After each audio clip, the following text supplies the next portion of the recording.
Halo saudara-saudariku yang dikasihi Tuhan, semoga Anda tetap bersemangat dan bersukacita oleh karena iman kita kepada Yesus Kristus Tuhan. Kita tentu sangat menikmati dan juga bergembira ketika kita membaca dan merenungkan ragam macam mukjizat yang pernah dilakukan oleh Tuhan kita Yesus Kristus. Kita bisa merasakan di situ betapa kuasa Tuhan itu sungguh kuat atas mereka yang sakit, atas mereka yang meninggal, bahkan atas mereka yang juga kerasukan roh-roh jahat. Akan tetapi, dari sekian macam ragam peristiwa mukjizat yang dilakukan oleh Tuhan kita Yesus Kristus, menurut saya dan juga kita mengimani peristiwa iman yang lebih dahsyat dibandingkan dengan ragam macam peristiwa mukjizat yang dilakukan oleh Tuhan adalah peristiwa salib ini, di mana Yesus mengalami sengsara, wafat, dan bangkit pada hari yang ketiga. Dalam misteri salib ini, dalam peristiwa sengsara, wafat, dan kebangkitan Tuhan, nampak jelas kuat kuasa Tuhan kita Yesus Kristus untuk kita, manusia ciptaannya.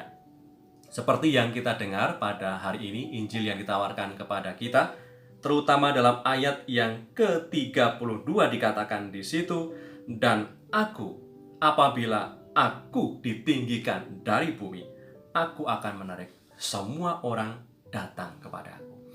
Ini adalah nubuat, peristiwa iman yang nanti akan dialami oleh Tuhan kita Yesus Kristus, di mana ia harus memanggul salib, di mana ia juga wafat di kayu salib. Dan di atas kayu salib inilah Yesus Tuhan ingin menarik banyak orang untuk mengalami makna hidup, untuk mengalami keselamatan, untuk mengalami pengharapan ini. Sebab di atas salib, ketika kita memandang salib, di situ Tuhan kita Yesus Kristus bergantung, dan ketika kita memandangnya, maka keberanian kita dikobarkan kembali, semangat kita dihidupkan kembali, dan kita yang putus asa mendapatkan harapan, dan hidup yang terasa kosong mendapatkan maknanya. Sebab salib Kristus itu, ketika kita memandang salib Kristus, kita diingatkan kembali akan penggenapan nubuat para nabi, di mana Tuhan kita Yesus Kristus ketika memanggul salib dan wafat di kayu salib itu bukan karena dosa-dosa Tuhan, tetapi oleh karena dosa dan kerapuan kita. Dosa kitalah yang dipikulnya, dan juga kerapuan kitalah yang juga dibawa Tuhan hingga puncak Golgota. Maka ketika kita memandang salib Tuhan, kita mendapatkan kekuatan. Sebab apa? Karena kita tidak berjuang sendiri, tetapi Tuhan Yesus selalu ada menemani dan menguatkan kita. Oleh karena itu, saudara-saudariku yang dikasihi Tuhan, daya kuasa salib Tuhan bisa memberikan makna dari setiap perjuangan dan ketekunan serta kerja keras kita. Walaupun seringkali kita merasakan bahwa perjuangan, ketekunan, dan kerja keras kita belum menampakkan hasilnya, atau bahkan belum mendapatkan pujian dari orang lain, salib Tuhan ini menjadi alasan bagi kita untuk tetap bersukacita dan tetap berpengharapan. Marilah berdoa. Demi nama Bapa dan Putra dan Roh Kudus. Amin.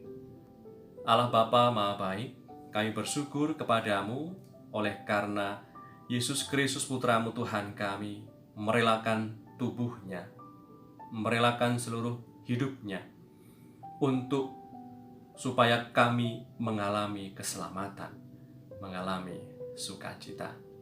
Semoga dalam semangat pemberian diri yang sama ini, kami juga digerakkan untuk bisa memberikan diri yang terbaik dalam sapaan kami, dalam ketekunan kami, dalam tugas dan tanggung jawab yang dipercayakan kepada kami lakukan dengan sebaik-baiknya.